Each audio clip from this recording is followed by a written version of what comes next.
आप लोगों का पुनः स्वागत है आज के इस सत्र में, जहां हम लोग आज चर्चा करने वाले हैं अपने सबकॉन्शियस माइंड पे। क्या हम अपने सबकॉन्शियस को रिप्रोग्राम कर सकते हैं? इससे पूर्व हमें अवचेतन मन की शक्तियों को समझना होगा। जो छिपे हुए प्रोग्राम है उसको पहचानना होगा, तभी आप बदल पाएंगे। आज हम लोग चर्चा करेंगे कि ये अवचेतन क्या है, ये छिपे हुए प्रोग्राम क्या है। इसी को हम लोग वैज्ञानिक भाषा में न्यूरोप्लास्टिसिटी में समझेंगे। उसको रीप्रोग्रामिंग कैसे करते हैं उसको समझेंगे। ये सारी बातों को समझने से पहले जो सबसे यक्ष प्रश्न है कि अवचेतन मन क्या है, उससे पहले मैं आपसे ये समझूंगा कि मन की गति कैसी है। अवचेतन मन फिर भी मन का वो सूक्ष्म स्वरूप है जिसमें हम प्रोग्राम्ड होते हैं। पर एक साधारण बात यदि मैं आपसे करूं, एक बहुत ही साधारण बात, कि मन को आप कितना समझते हैं, कितना जानते हैं, मन कैसे काम करता है। तो मन की जो गति है, मन का जो व्यवहार है, वो संसार को समझना, संसार को जानना और उसके अनुरूप अपने आप की क्रिया प्रतिक्रिया करना। बच्चा जैसे जैसे बड़ा होता है, वो दुनिया को देखता है, छूता है, सूंघता है, सुनता है, जानने समझने की कोशिश करता है और उसके अनुरूप होता जाता है। बचपन से हम धीरे धीरे धीरे मन को, अपने ही भीतर की एक ऐसे पहलू को विकसित करते हैं जिससे कि हम संसार में अच्छी तरह से जी सकें, संसार को समझ सकें। और इसी क्रिया में हम अपने मन को शक्तिशाली बनाते हैं। सर्वाइवल फॉर द फिटेस्ट के रूल से सरवाइव करने योग्य अपने आप को बनाने के लिए हम मन को तैयार करते हैं। पर जब हम मन को तैयार करते हैं तो धीरे धीरे हम अपनी चेतना से दूर हो जाते हैं। पहले मूल समस्या समझ लीजिए, उसके बाद हम मन के गणित को समझेंगे। मूल समस्या क्या है? मूल समस्या है कि हम चेतना को भूलते गए और मन में इस प्रकार से खोते चले गए कि हमारा स्वयं, हमारी आत्मा, हमारी चेतना ही हमसे लुप्त हो गई। ये मूल समस्या है। और इससे हुआ क्या? इससे हुआ ये कि हम अनेकानेक उलझनों में फंसते चले गए। दुख सुख, सुख दुख, इस चक्र कुचक्र में फंसते चले गए। हमें बोध ही नहीं रहा कि मैं कौन हूं। आप भूल गए।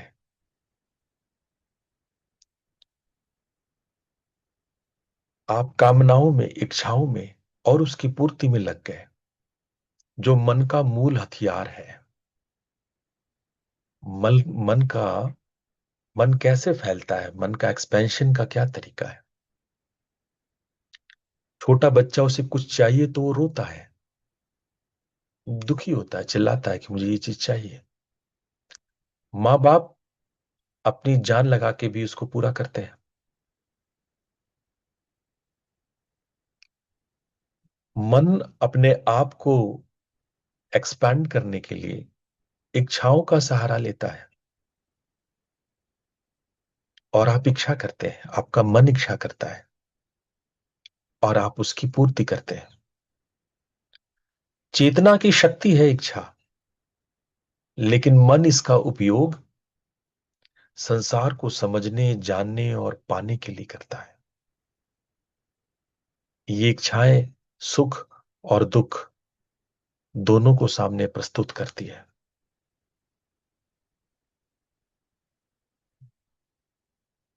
मन या काम बाहर सुख खोजता है,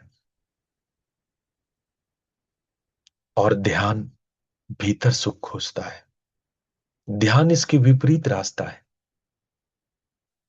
ध्यान, जब आप सुख को बाहर नहीं, संसार में नहीं, अपने भीतर ढूंढते हैं। इसलिए मन को ध्यान ज्यादा पसंद नहीं है।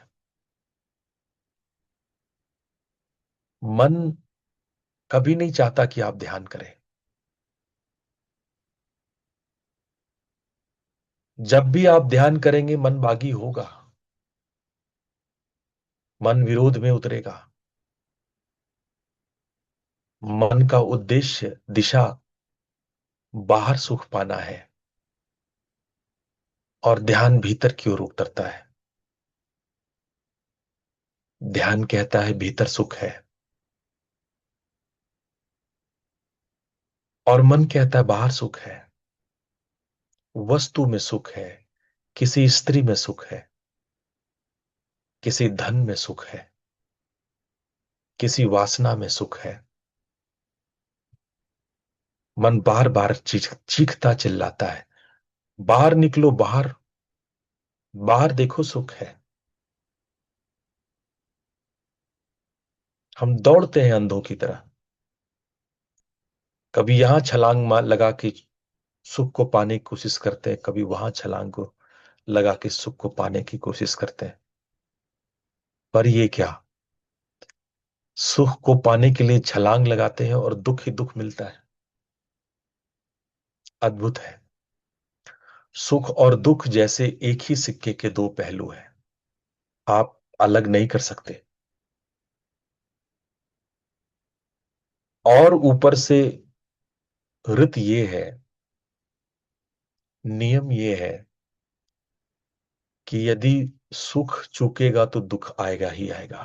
अगर आप सुखी हैं तो दुखी होंगे ही होंगे, और दुखी है तो सुखी, सुख आएगा। ये दोनों एक ही एक चलेगा तो दूसरा तैयार, जैसे पेंडुलम होता है ना, एक दिशा में जाता है तो दूसरे दिशा के लिए वो सारा ताकत इकट्ठा कर लेता है, सारा फोर्स अपने भीतर इकट्ठा कर लेता है। जैसे ही एक दिशा में वो ऊपर जाता है, दूसरे दिशा जाने के लिए फोर्स इकट्ठा करता रहता है। वैसे ही जब आप सुख की दिशा में आगे बढ़ते हैं, तो दुख की ओर जाने के लिए सारा फोर्स इकट्ठा कर लेते हैं। और जब आप दुख की ओर जाते हैं, तो सुख के लिए फोर्स इकट्ठे कर लेते हैं। ये एक ही सिक्के, आप हटा नहीं सकते। ये संसार ऐसा ही है। चाहे आप कितना बदल लें, आप सुख के माध्यम को चाहे कितना बदल लें, दुनिया का अच्छा से अच्छा सुख खरीद लें,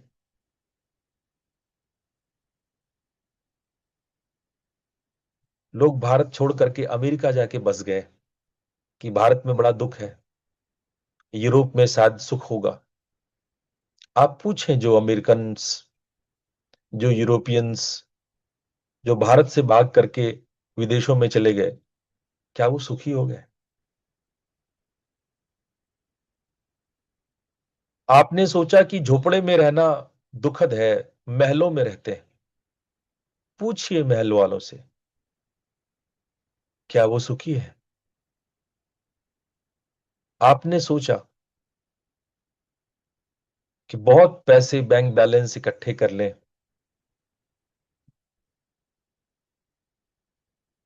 इतना कि डॉक्टर्स भी आपके आगे पीछे दौड़े।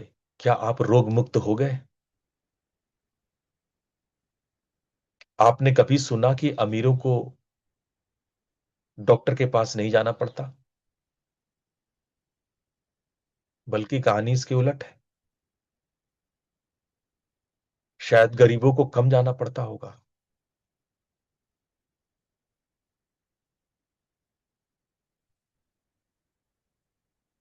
तो सुख, अगर आप सुख ढूंढ रहे हैं तो वास्तव में आप साथ साथ दुख भी ढूंढ रहे हैं। तो आप कहोगे हम करें क्या गुरुजी? सुख ना ढूंढे तो हम करें क्या? प्रॉब्लम यह है कि आपकी दिशा गलत है। आप बाहर ढूंढ रहे हो जो है ही नहीं।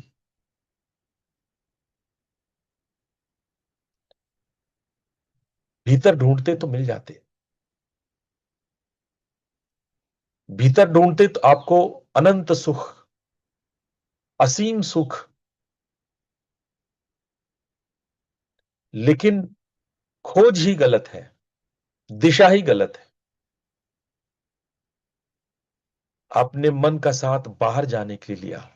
काश कि आप मन का साथ भीतर जाने के लिए लेते।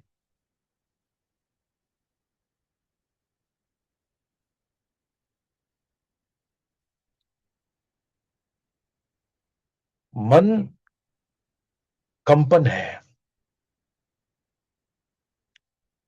मैंने अपने नाद योग तृतीय सोपान में, ये पुस्तक में ये बात लिखी है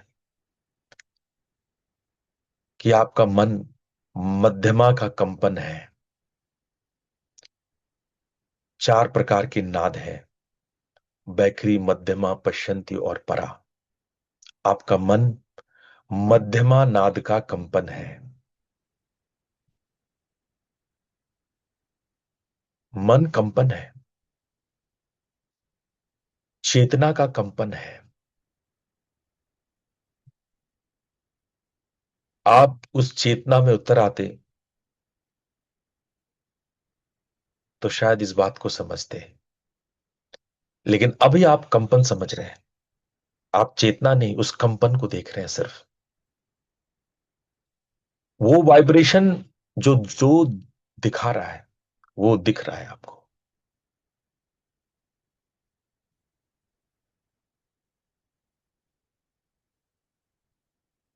इसको मैं एक चुटकुले से आपको समझाता हूं। एक व्यक्ति बड़ा नशा किया, और नशा करके जब वो घर पहुंचा तो ताला खोलने के लिए जब वो चाबी लगा रहा था तो चाबी उस छेद में जाए ही नहीं। जो ताले का छेद होता है उसमें चाबी इन ही नहीं हो रहा था। बार बार ट्राई कर रहा था, कभी चाबी इधर निकल जाए, कभी चाबी उधर निकल जाए। काफी देर से प्रयास कर रहा था। पास में एक पुलिस वाला था। पुलिस वाले को थोड़ा काफी देर से देख रहा था। पास आ कहता है, साहब कहो तो मैं हेल्प कर दूं। भाई वो सोसाइटी का गार्ड था, तो हेल्प करना उसका बनता है। वो बोला कि लाइए मैं खोल दूं। तो नशे में धुत ये आदमी कहता है, भाई साहब आप हेल्प ही करना चाहते हो तो जरा इस घर को थाम लो, मैं खोल दूंगा। ये घर हिला जा रहा है। भाई वो आदमी ये नहीं देख रहा कि वो खुद हिल रहा है, उसकी हाथें हिल रही है। चाबी पकड़ा है, उसकी हाथ हिल रही है। नशे में है, पूरा शरीर उसका हिल रहा है। लेकिन गार्ड को कह रहा है, भाई जरा घर थाम लेना तो मैं खोल दूं। आदमी की प्रवृत्ति सिर्फ बाहर देखने की है। मन करता है, मन जो है इतना नशे में है, बाहर ही देखने में नशे में है। नशा चूक ही नहीं रहा है बाहर देखने का। जो बचपन से उसने आदत बनाई बाहर देखने का, वो नशा चूक ही नहीं रहा है। उस कंपन को कह रहा है, घर थाम लो। एक दिन और उसके साथ ऐसा ही हुआ। नशे में था बेचारा, और जाके एक पेड़ से जाके टकरा गया।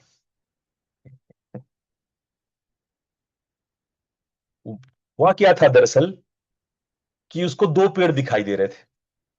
और होता है ऐसा, अगर आप लोग में किसी ने नशा किया हो या भांग चढ़ा हो, तो आपको ये बात पता होगा। दो दिखने लगते हैं, दो से भी ज्यादा दिखने लगते हैं। तो बंदा कोशिश कर रहा था कि वो दो पेड़ के बीच से निकल जाए और जाके बार बार पेड़ से टकरा जाए। वो जब दो पेड़ों के बीच से निकलने की कोशिश करे, वो जाके पेड़ से टकरा जाए। तो उसने माथे पे हाथ रख के, धत तेरी कि मैं तो जंगलों में फंस गया, तो भारी जंगल है। कहता है कि ये तो भारी जंगल, मैं तो जंगलों में फंस गया। ऐसे ही है, यही है आपका मन।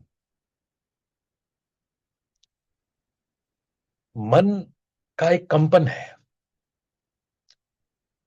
जो चीज, जब चीजें कांपती है ना, तो अनेक दिखती है। अब जैसे फॉर एग्जाम्पल, जैसे पानी के सतह पे चांद का अगर प्रतिबिंब पड़ रहा है, तो अगर पानी स्थिर है तो एक चांद दिखेगा, राइट। और पानी को जरा सा अस्थिर कर दो, अगर पानी में लहरें हो, तो कई सारे चांद दिखने लगेंगे। और खूब मोल मोल दो पानी को, तो चांद दिखना ही बंद हो, चांद के छोटे छोटे टुकड़े दिखाई पड़ जाए, चांद तो दिखेगा ही नहीं।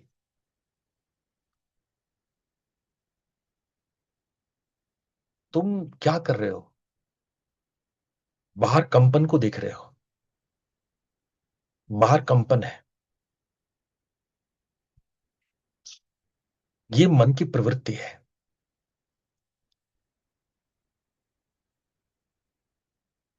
बाहर वास्तव में एक ही है, एको सत्यम ब्रह्म सत्यम द्वितीयो नास्ति, दूसरा है ही नहीं।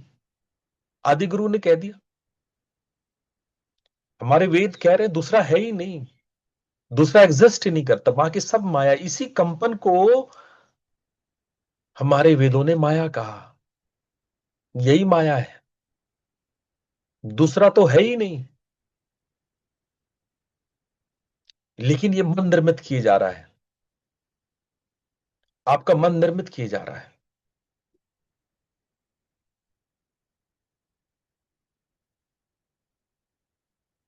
आइए अब इस मन को थोड़ा, इसके विज्ञान को थोड़े गहराई में समझते हैं। ये मन जब बाहर देखने लगता है, तो बाहर देख करके कुछ जानकारियां इकट्ठी करता है, जिसको वो काम लेता है बाहर में अपने सर्वाइवल के लिए।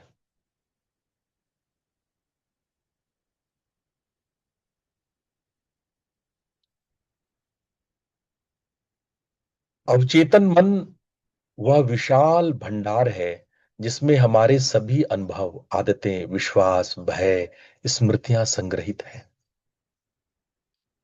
जो कुछ भी हम बचपन से लेके आज तक, सभी के सभी छोटे से बड़े अनुभव, भले आपको याद ना हो, यदि आपको हिप्नोटाइज कर दिया जाए, कोई ड्रग ले जाकर के आपके भीतर उतरा उतरा जाए, नार्कोसिस टेस्ट किया जाए, तो आपको वो भूली बातें जो आप कभी, आपके दिमाग में नहीं रहता, वो भी आप बता देंगे। नार्को टेस्ट में लोग बताते हैं ऐसी सी बातें जो उनको याद भी नहीं रहता। तो आपके सभी अनुभव, आदतें, जितने छोटे से छोटे, बड़े से बड़े, सब के सब स्मृतियां आपकी अवचेतना में संग्रहित होती है। और जाने अनजाने आपकी 95% सारे एक्शंस रिएक्शंस को वो नियंत्रित करती है। विशाल स्मृति कोश है आपका। और कोई ये एक जन्म की बात नहीं है। अगर हम स्मृति को देखें, आपके पास इतना विशाल स्मृति है कि आपने हजारों जन्म लिए। उन हजारों जन्म की सभी यादें, संस्कार, अनुभव, भावनाएं, इच्छाएं सब यहां पर संग्रहित रहती है।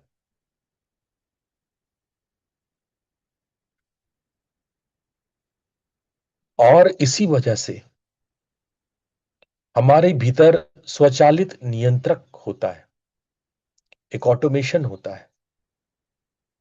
जैसे आपका श्वास, आप थोड़ी सोच के चलाते हैं, आप श्वास लेते छोड़ते हैं, वो स्वाभाविक क्रिया है। हृदय की गति, आपकी आदतें, आपकी रिएक्शंस, ये सब अपने आप चलता है, अपने ऑटोमेशन में है। आप उसको कहें ना कहें, आप वैसी आदत, वैसी प्रक्रिया, वैसी प्रतिक्रिया वो करते ही है, आदतन करते हैं। वो आपके भीतर सेट है।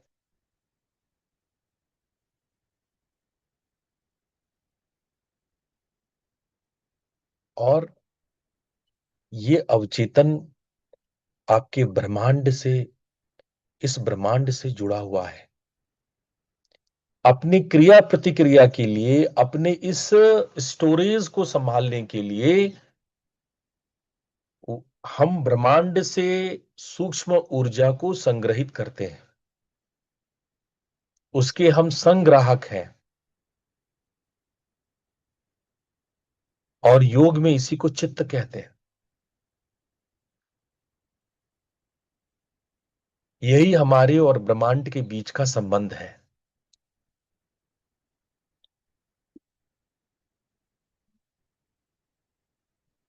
अगर हम कंपेयर करें सचेत और अवचेतन मन को, तो हमारा सचेतन मन, जैसे अभी हम सब लोग हैं,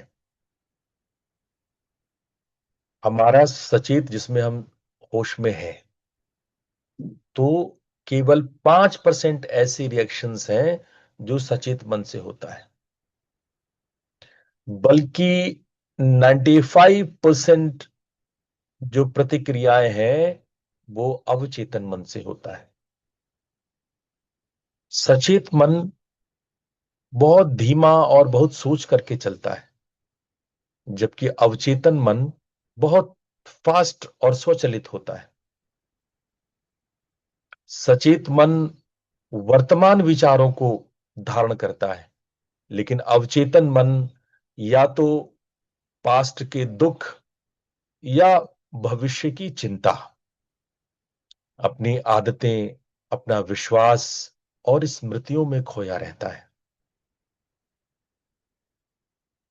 सचेत मन की भाषा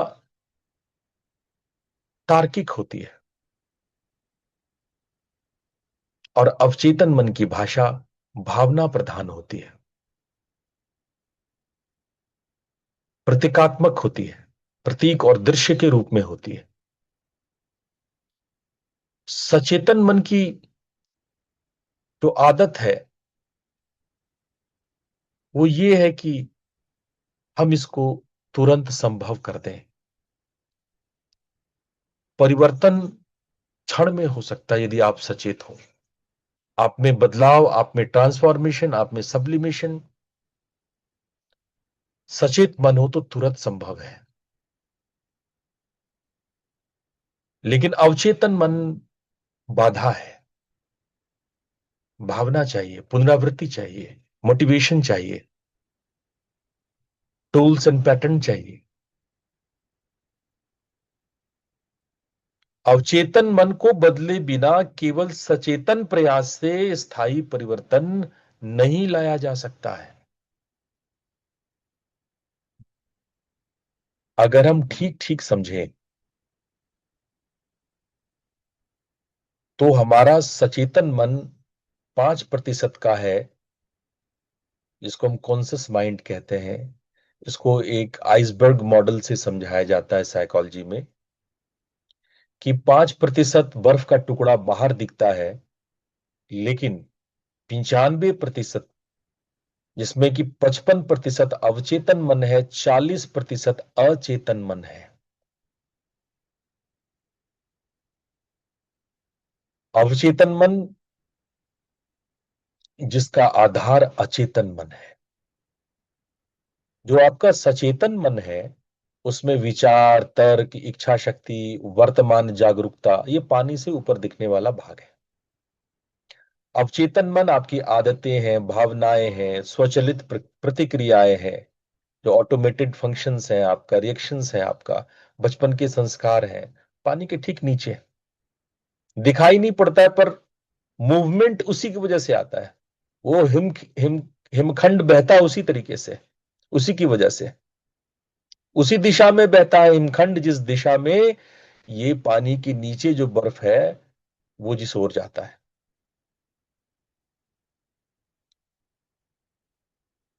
और गहरे में एक अचेतन मन है, जो 35 से 40% आपके मन का हिस्सा है। और वो जो आपके बड़े बड़े आघात हैं जीवन के, जो आपका मौलिक विश्वास है,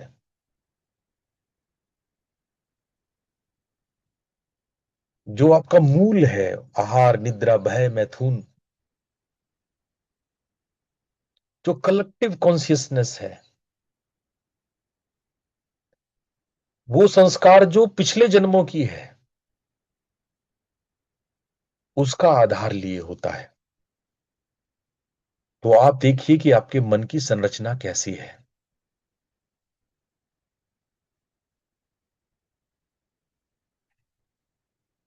आपके भीतर का जो हिडन प्रोग्राम है, जो 95% है, वो आपकी लाइफ को रन कर रहा है। आप सचेतन जिंदगी नहीं बिता रहे हैं। आप जो सोचते हैं वह नहीं, जो आप मानते हैं वह आपकी वास्तविकता बनाता है। और अधिकांश विश्वास हमारे ऐसे छुपे हुए हैं कि हमें पता ही नहीं। मैंने कल आपसे चर्चा किया था कि आप बहुत सारे छुपे हुए विश्वास के आधार पे अपनी जिंदगी चलाते हैं। जैसे मैं पर्याप्त नहीं हूं, आई एम नॉट एनफ। एक खतरनाक प्रोग्रामिंग है आपके भीतर। आपको लगता है हमें किसी पार्टनर की जरूरत है, हमें दूसरों की जरूरत है। और मैंने पहले ही बताया, मन हमेशा बाहर ढूंढता है।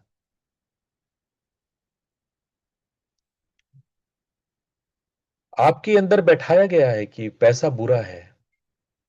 हर गरीब अपने बच्चों को ये सिखा सिखा कर बड़ा करते हैं कि पैसा बुरा है, मनी इज एविल। और खानदान की खानदान गरीब रह जाती है। गरीबी एक मानसिक बीमारी है, एक अवचेतन विश्वास कि पैसा बुरा है। पैसा ना अच्छा है ना बुरा है, आप उसका प्रयोग कैसे करते हो इस पर निर्भर करता है। आपके अंदर का ये विश्वास कि मुझे कोई प्यार नहीं करता, आपके संबंध के बीच का एक गहरा अवरोध है, कि हर किसी को लगता है। भले ही उसके बहुत सारे संबंधी हो, संबंधों की बाढ़ हो।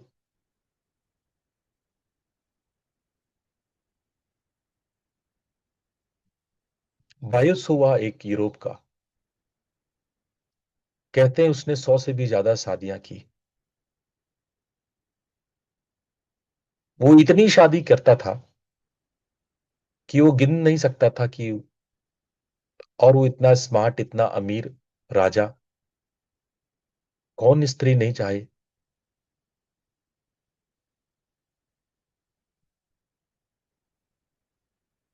वो शादी करके चर्च से लौटता था, लौटते वक्त अपनी पत्नी के साथ बहुत खुश था। सीढ़ियों से लौटते हुए उसने एक दूसरी औरत को देख लिया जो अत्यंत सुंदर थी और शादी में आई थी। बायजिस ने कहा, हो गया, बात खत्म, यही शादी तोड़ते हैं। ये आपका मन है। और बायजिस अपने डायरी में लिखते हैं कि मुझे कोई प्यार नहीं करता, मैं चूक गया प्रेम को।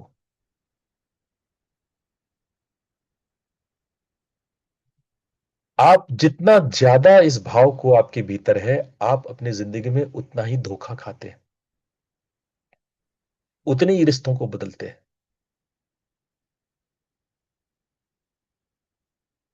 और तो और कुछ लोगों ने ये विश्वास पाल लिया कि दुनिया खतरनाक है, लोग डरते हैं मिलने से, बाहर ही नहीं निकलते। अब तो आपके पास सुविधा है, मोबाइल है, कंप्यूटर है, आप चैट पे, मीडिया पे, आप शॉर्ट्स पे, रील्स पे पूरी जिंदगी बिता सकते हैं। आप उस दुनिया को उस रील में देखेंगे, लेकिन बाहर जाके मिलने से घबराएंगे। आपके भीतर में ये भाव आ गया है कि दुनिया खतरनाक है, क्योंकि आपने कभी कोई आघात खाया और उससे जो सुरक्षा तंत्र बना वो आपके लिए बाधा बन गया।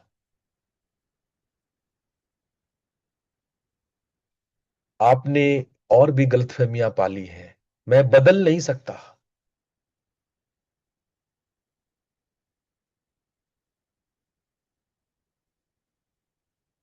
और लोग मुझे आंक रहे हैं, लोग मुझे जज करते हैं। आप देखिए, क्या ये 6 चीज आपके भीतर है या नहीं है? आप जांच करके देखिए। ये सारी प्रोग्रामिंग आपके मन की है या नहीं है?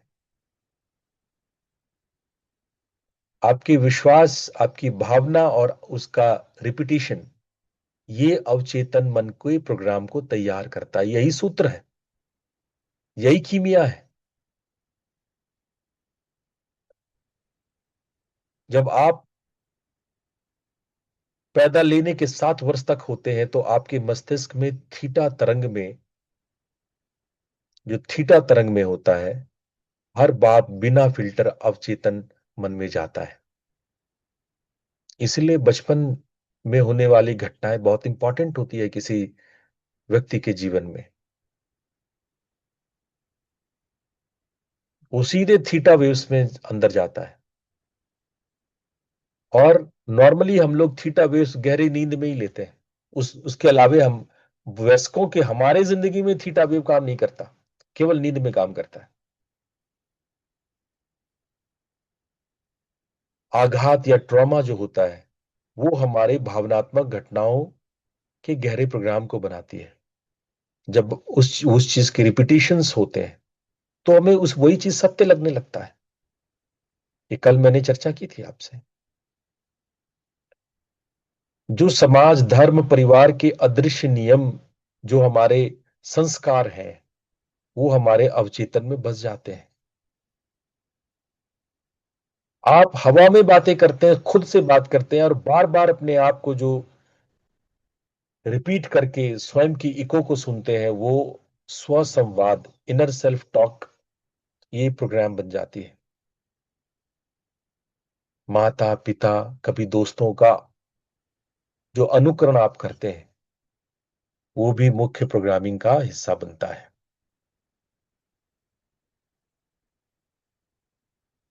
और जैसा मैंने बताया, बचपन का जो विंडो है वो एक क्रिटिकल इम्प्रिंट पीरियड है। बच्चा 7 वर्ष तक में थीटा तरंग में रहता है। ये एक सम्मोहन जैसी अवस्था है। इस काल में हर बात बिना जांचे परखे, क्योंकि आपको इतनी बुद्धि भी नहीं होती, बुद्धि विकसित भी नहीं होती, वो आपके अवचेतन में उतर जाता है। आपका बच्चा एक हिप्नोगोगिक स्टेट में होता है,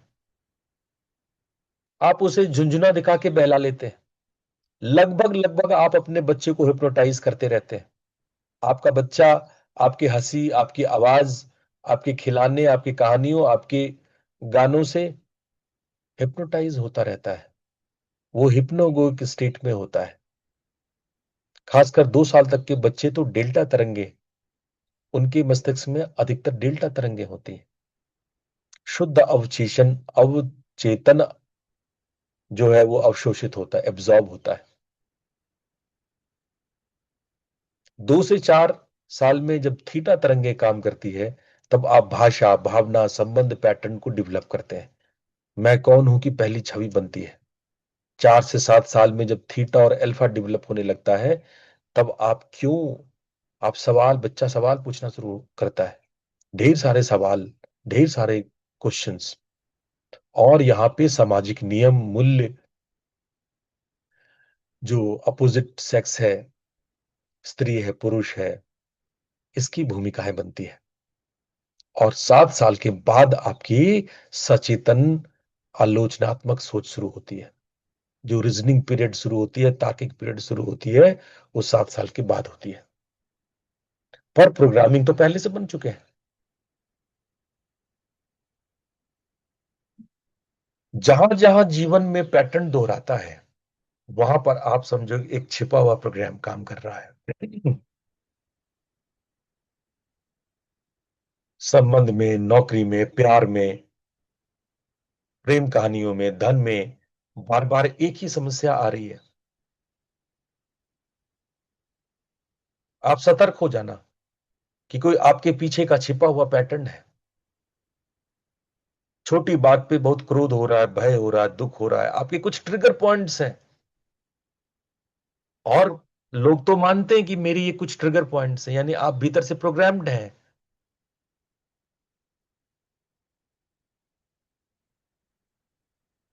आपका भीतर से टूल किट तैयार है। जब भी सफलता के करीब आप होते हैं, आप शिकायत करते हो, गुरुजी मैं जब भी एकदम क्लोज होता हूं अपने सक्सेस के, कोई ना कोई कारण ऐसा होता है कि चूक जाता हूं। आपने प्रोग्रामिंग तैयार कर ली है, दूसरों की गलती नहीं है। आपने प्रोग्रामिंग वैसी बना ली है। बिना कारण उदासी, दमित भावनाएं शरीर में ऊर्जा ब्लॉक बनाती है। आप थकान महसूस करते हो, निराशा, अवसाद महसूस करते हो। नकारात्मक चीजें आपके भीतर में उत्पन्न होती है। मैं बेकार हूं, मैं किसी योग्य नहीं हूं, मैं ये भी नहीं कर सकता, मैं आगे नहीं बढ़ सकता, इत्यादि इत्यादि।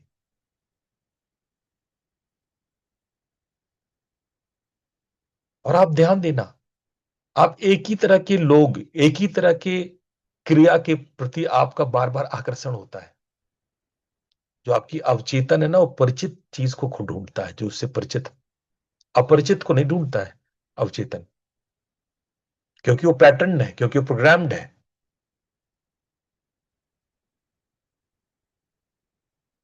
और विज्ञान ने एक सिद्धांत ढूंढा, न्यूरोप्लास्टिसिटी।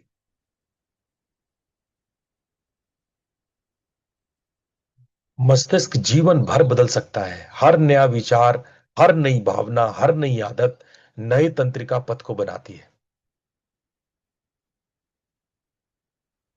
100 साल पहले तो वैज्ञानिकों ने मान रखा था कि personality never can be changed. Personality, व्यक्तित्व बदली नहीं जा सकती है।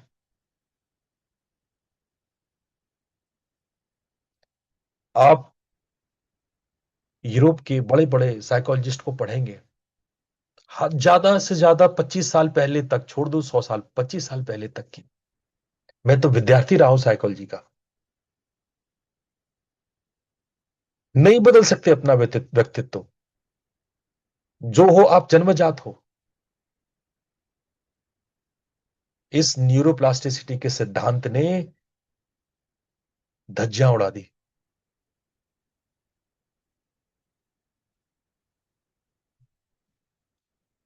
चाहे वो हेब का नियम हो, चाहे वर्गस्टिंग का नियम का सिद्धांत हो।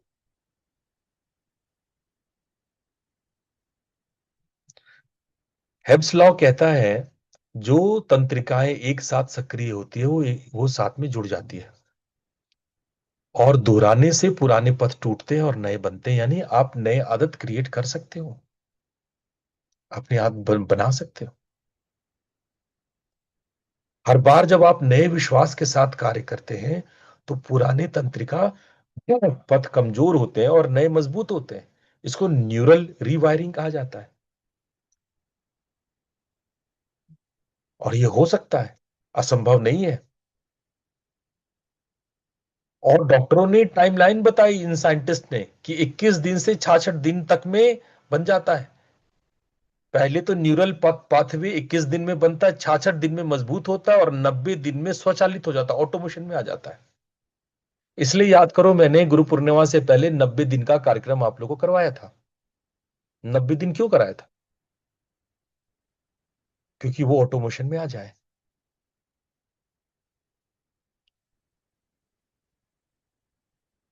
थॉट्स क्या है? एक प्रकार की केमिस्ट्री है, रसायन है। हर विचार न्यूरोट्रांसमीटर्स छोड़ता है। जो आपके नकारात्मक विचार है वो कॉर्टिसोल को, और सकारात्मक विचार डोपामिन या सेरोटोनिन को डेवलप करता है।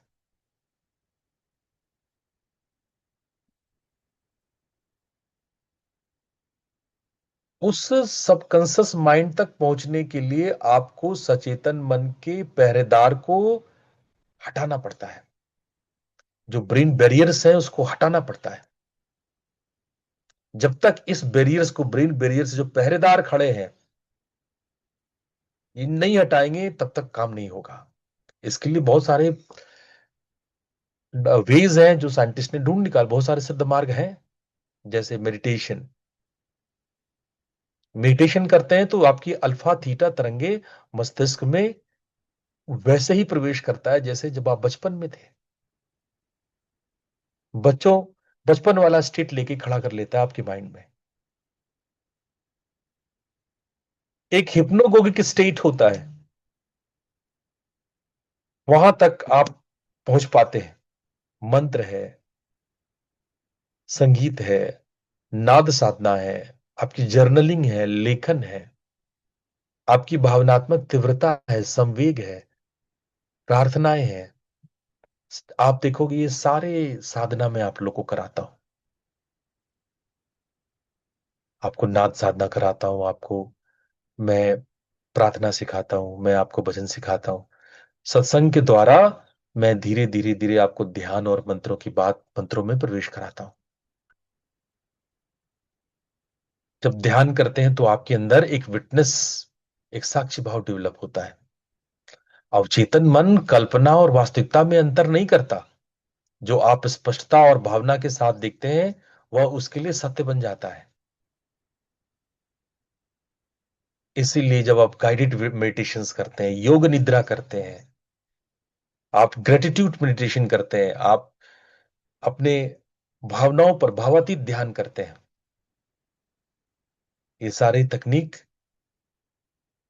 आपको रिवायरिंग करने में सहयोग करते हैं। जब आप संकल्प करते हैं, और सही संकल्प जरूरी है। अगर आप ऐसा संकल्प करते हैं कि मैं बीमार नहीं रहूंगा, तो आपका मन नहीं वर्ड नहीं सुनता है। आपका जो मन का अवचेतन पार्ट है वो नहीं शब्द को नहीं पकड़ पाता है, वो प्रोग्राम्ड नहीं होता है। तो अगर आप अपने मन में सोचेंगे मैं बीमार नहीं होऊंगा, तो वो सुनेगा मैं बीमार होऊंगा, नई वर्ड डिलीट हो जाएगा। नई वर्ड उसके प्रोग्रामिंग में नहीं आता है। इसलिए इसके बजाय हमें क्या बोलना चाहिए? मेरा शरीर प्रतिदिन स्वस्थ और ऊर्जावान होता है। ऐसा मत बोलिए मैं गरीब नहीं रहूंगा। आप बोलिए मैं समृद्धि का स्वागत करता हूं, धन सहजता से आता है। ऐसा मत बोलिए कि मुझे डर नहीं लगेगा। आप बोलिए कि मैं प्रेम और साहस से भरा हूं, मैं सुरक्षित हूं। आप वर्तमान काल को जोड़िए, सकारात्मकता को जोड़िए, उसमें विशिष्ट भाव को जोड़िए। प्रतिदिन सुबह शाम 21 दिन तो कीजिए, आप बदल जाएंगे। आप केवल संकल्प से आप बदल जाएंगे। छोड़ी बात दूसरी प्रैक्टिसेस, संकल्प ही काफी है। और किसी दिन यदि आपका स्वप्न पर प्रयोग हो गया, मैं कई बार आप लोग को निद्रा के प्रयोग बताता हूं, और अगर आपने निद्रा के प्रयोग आपने कर लिए उस तरीके से, तो आप क्रांतिकारी परिवर्तन अपने भीतर ला सकते हैं। निद्रा एक क्रांतिकारी परिवर्तन है। कुछ भावना आधारित है, जिसमें आप प्रेम से, कृतज्ञता से, शांति से, उत्साह से, पता है ये जब भावनाएं आप अपने भीतर लाते हैं, तो पता है आपकी भावनाएं आपके ब्रेन में अलग अलग हड्स, मध्यमा नाद के अलग अलग हड्स को क्रिएट करता है। आप ये स्क्रीन में देख सकते हैं, प्रेम के हर्ट्ज, कृतज्ञता के हर्ट्ज, शांति के। ये आपके भीतर जो ग्रिड तैयार कर रहा है, उसके हर्ट्ज यहां लिखे हुए हैं।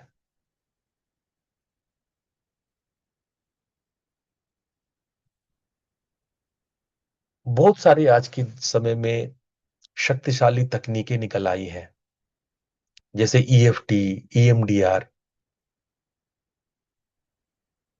अब ईएफटी क्या है? Emotional freedom technique. कुछ ऐसे शरीर में मेरिडियन पॉइंट्स होते हैं जिस पर आप थपकी डालते हैं, ऐसे टैपिंग करते हैं। आजकल बहुत ये सिस्टम बहुत चला है। अलग अलग पॉइंट्स पे आप टैपिंग करते हैं, और आप अपने पुराने विश्वासों को बदल करके, पुराने भय को बदल करके आप नए विश्वास में प्रवेश कर जाते हैं। उसी तरह ईएमडीआर थेरेपी होती है, आई मूवमेंट डिसेंटिजाइजेशन एंड रीप्रोसेसिंग। आंखों की गति के साथ साथ अपने पुराने स्मृति को, जो बैड या जो आपके ट्रॉमा है, उसको आप फिर से अलाइंड करते हैं। और कुछ पीटीएसडी और कुछ और गहरे प्रोग्राम्स होते हैं जो कि आप उसको बदल देते हैं, आप उस ट्रॉमा वाली स्मृति को बदलते हैं। अब और भी तकनीक आ गई है, सोमेटिक हीलिंग आ गई है, सबलिमिनल रिप्रोग्रामिंग्स है, पास्ट लाइफ रिग्रेशन है, इनर चाइल्ड वर्क है, बहुत सारे हैं। आज के डेट में अनगिनत टेक्निक्स हैं इस पर मूल बात यह है कि हम इस बात को समझें कि हमें अपने मन को रिप्रोग्रामिंग करना है। रिप्रोग्रामिंग संसार में जीने के लिए आवश्यक है। वैसे तो जब आप भीतर मुड़ने लगते हैं, तो ही मन शांत होने लगता है। इन सारे मेथड्स एंड प्रोग्राम्स को एक साइड रख करके आप भीतर की यात्रा, अंतर जगत की यात्रा शुरू कर लीजिए। जितने टेक्निक है सब वही एक ही बात कहता है, मन बाहर की ओर जाता है, ध्यान भीतर की ओर उतरता है। अगर आपको अपने मन को रिवायरिंग करना है, रिप्रोग्रामिंग करना है, तो आपको ध्यान पकड़ना होगा।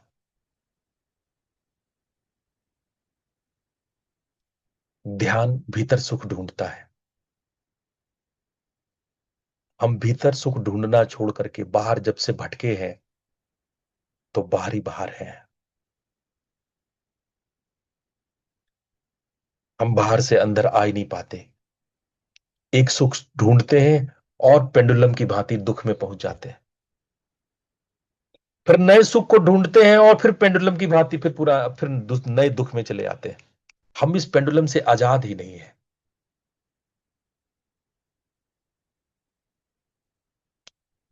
हम ये नहीं कहते हैं कि यहां पेंडुलम रोको, वहां पेंडुलम रोको, सुख पर पेंडुलम रुक जाए, ऐसी कोई चाबी लग जाए, ऐसा नहीं। आप सिक्के के दो पहलू हैं, तो एक पहलू को आप हटा नहीं सकते। यू कैनॉट रिमूव वन पहलू, सिक्का ही नहीं बचेगा। आप एक पहलू हटा नहीं सकते। आप बाध्य हैं, सुख है तो दुख होने के लिए बाध्य हैं, और तरीका भी एक ही है, बस दिशा बदल दो, बाहर की जगह भीतर की ओर चल दो, एक ही दिशा है।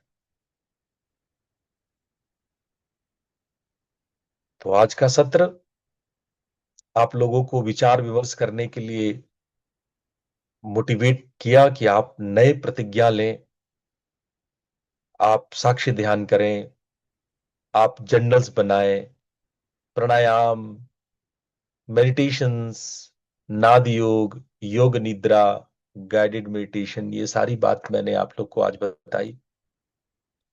चलते चलते आपसे एक बात कहना चाहूंगा कि आप अपने मस्तिष्क के लेखक हैं। You are the author of your subconscious.